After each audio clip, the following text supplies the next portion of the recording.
Assalamualaikum warahmatullahi wabarakatuh. Perkenalkan kami dari kelompok bisnis Klinisku dengan produk Movin Calak Gizi.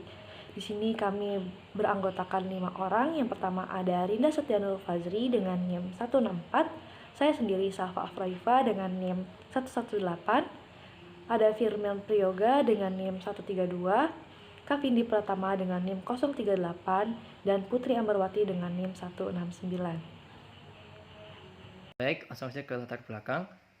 Produksi buah salak melimpah. Jadi produk Klinis Q itu sangat direkomendasikan karena banyaknya stok buah salak yang melimpah. Jadi ini adalah suatu hal yang sangat positif pada kami karena bisa memanfaatkan banyak sekali peluang di bidang agribisnis dengan memanfaatkan buah salak.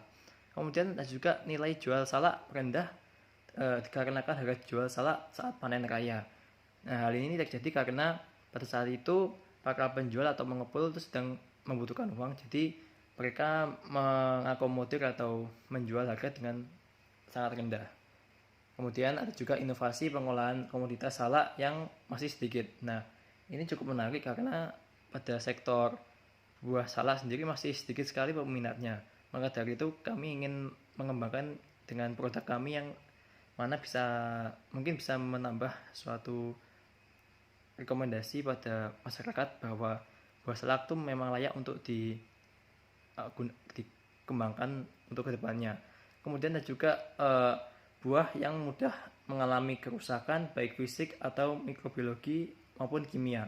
Jadi kalau buah salak sendiri itu lebih gampang ini sih busuknya sih daripada buah yang lain. Jadi kami ingin membuat suatu inovasi yang mana bisa memperbaiki cara pandang masyarakat dengan cara membuat produk Green Q. Kemudian ada juga sebagian masyarakat yang tidak suka buah salak yang berserat. Jadi untuk buah salak tuh memang banyak sekali seratnya. Maka dari itu kami membuat produk Green Q yang mana membuat produk brownies salak supaya lebih mudah untuk dikonsumsi pada masyarakat. Baik, kami akan menjelaskan tentang bagian customer segment. Jadi, segmen pasar pada produk kami Klinis Q itu pada kalangan remaja sampai dewasa dengan range usia antara 20 hingga 30 tahun.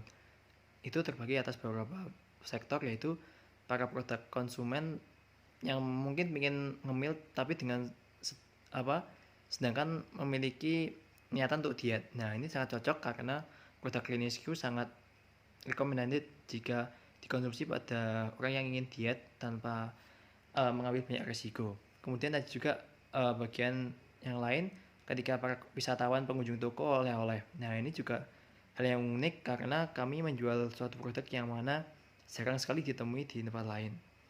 Nah, kemudian ada juga masyarakat yang berpenghasilan menengah ke atas. Nah, sebenarnya tuh Klinis Q itu sebenarnya produk yang sangat terjangkau bagi semua kalangan.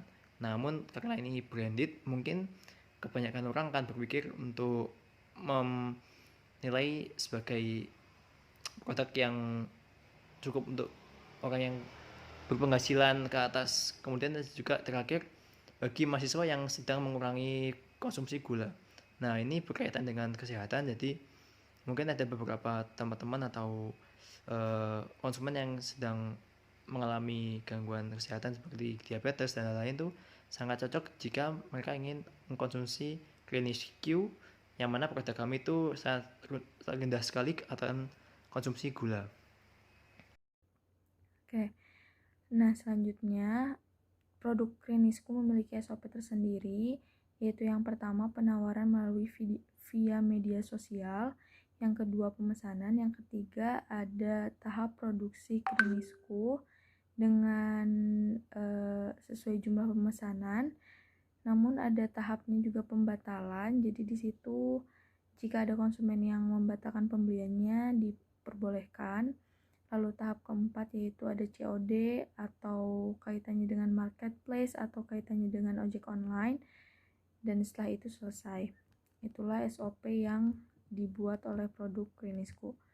Lalu ada perencanaan keuangan yaitu aset tetap dengan dimulai dari oven 1 unit, dengan harga satuan 300.000, nilai investasi 300.000 dan biaya penyusutan 1.000. Lalu yang kedua chopper unit 1 unit 90.000, nilai investasi 90.000 dan biaya penyusutan 700. Lalu baskom 1 unit dengan harga satuan 20.000, nilai investasi 20.000, biaya penyusutan 55. Lalu pisau dengan 1 unit, harga satuan 11.000, nilai investasi 11.000, biaya penyusutan 14. Spatula dengan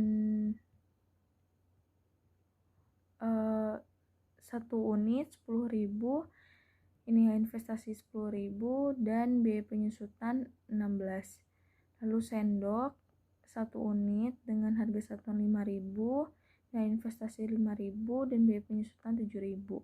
Lalu ada loyang 2 unit dengan harga satuan 90.000, nilai investasi 180.000 dan biaya penyusutan 200. Lalu ada mixer 1 unit dengan harga satuan 150.000, nilai investasi 150.000 dan biaya penyusutan 500. Lalu yang ke-9 yaitu gelas 1 unit dengan harga satuan 12.000, nilai investasi 12.000 dan nilai penyusutan 8. Lalu yang terakhir panci dengan 1 unit, harga satuan 30.000, nilai investasi 30.000 dan biaya penyusutan 20. Nah, dapat disimpulkan nilai investasi sejumlah 808.000 dan biaya penyusutan sejumlah 2.520 per bulan. Lalu ada biaya operasional. Biaya operasional yang terdiri dari biaya variabel, yaitu buah salak 3 kilo dengan harga 48.000, telur 22 butir dengan harga 44.000, madu 250 ml 70.000, tepung mokaf 2 kilo dengan harga 42.000, margarin 1 saset 13.000, baking powder 1 buah 5.500, vanili bubuk 1 botol 6.500, lalu coklat batang 400 gram 19.000, lalu SP 2 botol 15.000, air 500 ml 5.000, keju 1 kotak 12.000, soda kue 1 botol 5.000, cup 39 pieces 27.300, kemasan 39 pieces 11.700. Dengan jumlah total biaya variabel yaitu 324.000 ditambah dengan biaya penyusutan dalam 1 hari itu 84, biaya listrik dalam 1 hari itu 2.000, lalu biaya air dalam 1 hari itu 1.000. Maka total biaya tetap sejumlah 3.084. Nah, total biaya dari hasil penjumlahan antara biaya variabel dan biaya tetap yaitu 327.084. Baik, selanjutnya saya akan menjelaskan tentang value proposition. Nah, yang pertama, premium ingredients dan low calorie. Kenapa demikian? Karena produk kita sasarannya untuk semua kalangan, baik anak-anak, dewasa, maupun orang yang sedang melakukan diet. Yang kedua, kita memiliki packaging yang menarik. Kenapa packaging yang menarik? Karena packaging yang menarik dapat memikat calon konsumen untuk membeli produk kita. Yang ketiga yaitu gluten free. Nah, karena tadi sasaran kita untuk semua orang, dan maka dari itu gluten free juga dapat kita masukkan karena ada orang yang memang alergi gluten atau karena ada sesuatu hal medis yang lain tidak boleh memakan gluten. Maka dari itu kita menggunakan tepung yang gluten free. Kemudian yang terakhir tentunya camilan yang kita bikin ini merupakan camilan yang menyehatkan karena dari bahan bakunya sendiri emang bahan baku yang memiliki kandungan gizi yang baik, yaitu buah salak. Nah, selanjutnya saya akan menjelaskan tentang metode pelaksanaan. Pertama, produk Krinisku ini adalah produk berbahan dasar buah salak dengan inovasi menjadi muffin salak dengan camilan sehat dengan value, free gluten, rendah kalori, dan menggunakan bahan-bahan premium. seperti yang saya jelaskan di awal tadi. Yang kedua adalah tempat.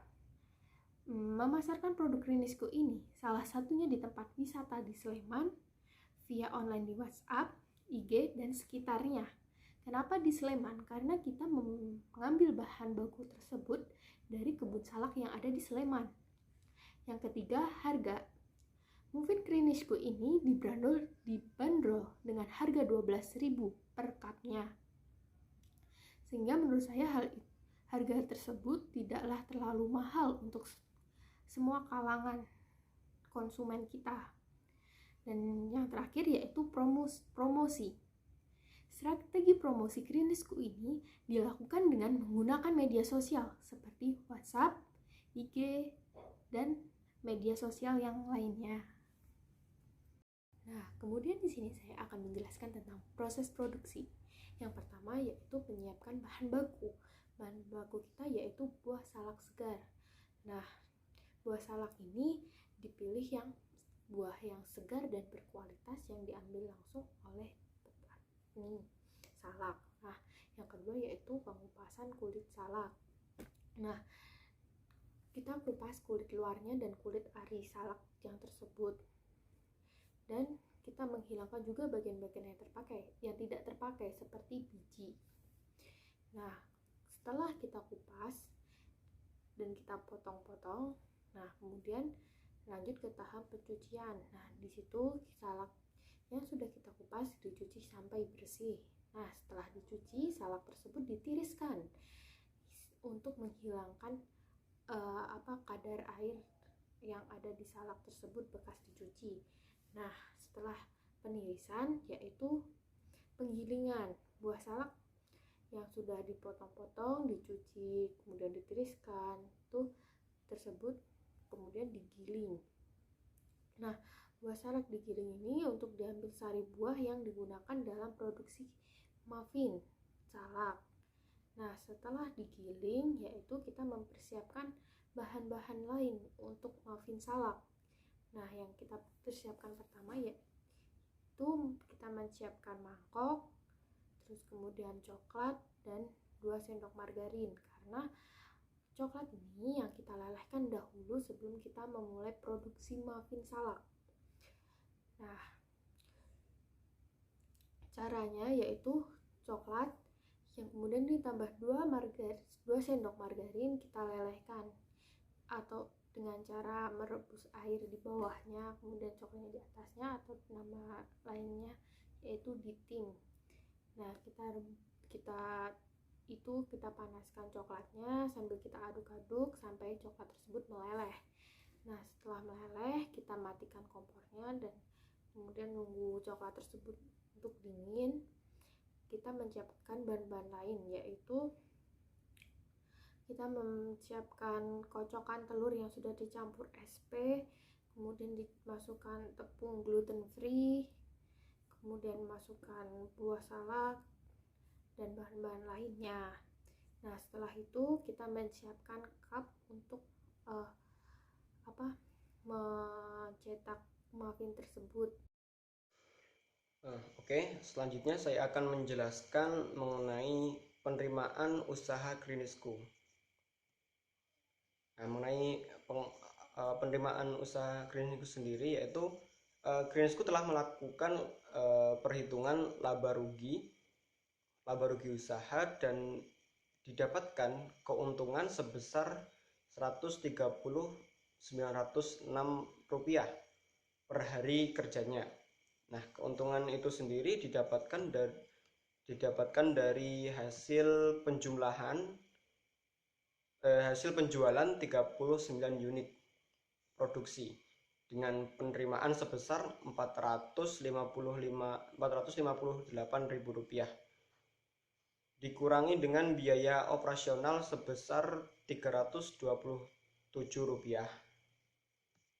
Oke. Kemudian untuk analisis keuangan, yang pertama untuk harga pokok produksi, HBP sendiri yaitu AVC ditambah AFC.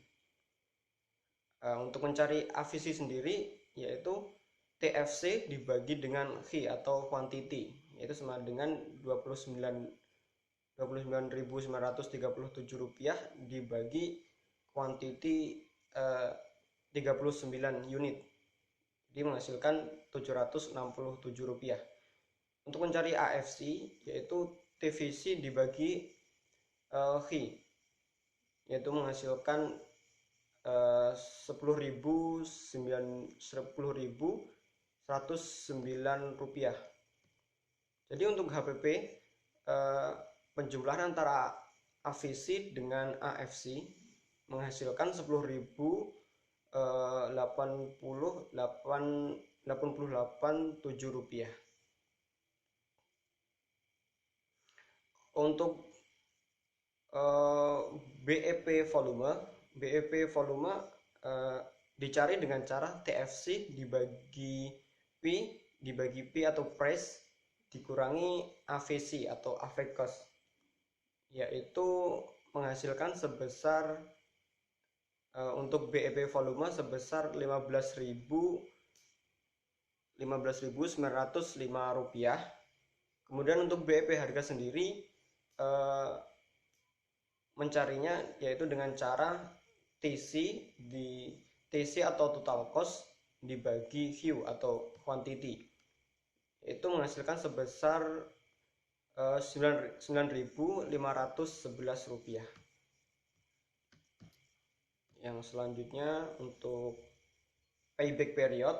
Nah, payback period sendiri atau PBP mencarinya yaitu dengan cara total biaya investasi dibagi dengan laba produksi, menghasilkan 6,172 disederhanakan menjadi 6,2. Jadi untuk payback period sendiri nanti untuk kembalinya modal yaitu berarti 6 bulan lebih 2 hari seperti itu.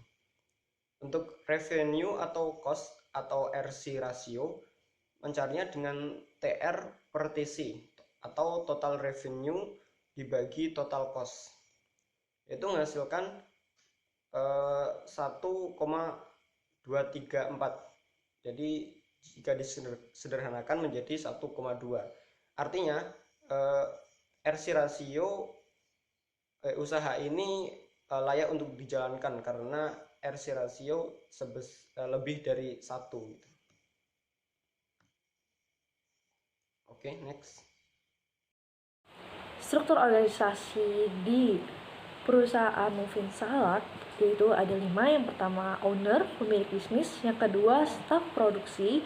Bagian ini bertugas sebagai pengatur input, bahan baku, pengolahan, packaging. Yang ketiga itu staf pemasaran, eksekutor bagian pemasaran baik secara online maupun offline. Yang keempat itu staf keuangan, pencatatan keluar masuk uang perusahaan sehingga adanya kestabilan perekonomian di perusahaan Klinisku. Yang kelima itu staf produksi, mengeksekusi dan mengawasi bagian produksi hingga adanya pendistribusian dari produsen ke customer yaitu konsumen. Strategi branding dari Klinisku, yang pertama logo. Produk Klinisku memiliki logo yang simple dan elegan. Yang kedua value proposition. Terdapat pada produk Klinisku diantaranya gluten free, premium ingredients, dan low calorie. Mengapa demikian? Karena produk Klinisku bisa dikonsumsi oleh semua kalangan, terutama bagi orang-orang yang ingin hidup sehat dan orang yang mau diet, karena di sini produk Klinisku memiliki kandungan yang low kalori dan tidak adanya gula. Pengganti pemanis dari produk Klinisku yaitu dari madu maupun dari salak itu sendiri. Yang terakhir yaitu memanfaatkan PR campaign. Itu kemasan ramah lingkungan dengan menggunakan brown paper big small, dan cup yang digunakan oleh Klinisku yaitu berbahan dasar kertas, sehingga kami ingin berkontribusi untuk Indonesia mengurangi plastik. Kesimpulan dari bisnis plan Klinisku bahwa bisnis Klinisku memiliki SOP dalam kegiatan operasional dan memiliki susunan manajerial yang terstruktur, sehingga usaha ini cukup potensial untuk dijalankan dengan berlandaskan R/C ratio sebesar 1,234 dan payback period sebesar 6,2, yang artinya modal akan kembali dalam kurun waktu 6 bulan 2 hari dengan jam produksi 39 cup per hari.